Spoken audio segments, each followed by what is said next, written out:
What's up mga ka-PS? This is a quick tutorial for skin repair. And tara, mabilisan lang to, samahan nyo ako. Punta tayo ng layer and select natin. Ctrl J to duplicate, overlay, vivid light. And then Ctrl I to invert. After nun, punta tayo kay filter, others, and high pass. Okay, high pass, dito tayo magkakaroon ng adjustment. Sundan nyo na lang kung ano yung ginawa ko.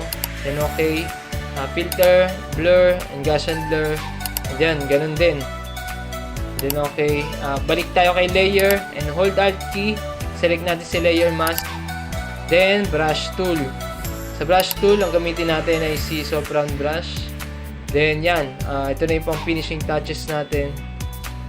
Yun lang, ganun lang kadali. Although basic lang to, pero magagamit nyo to lalo sa mga beginner. And abangan nyo yung mga susunod ko pang tutorial. Yun, salamat.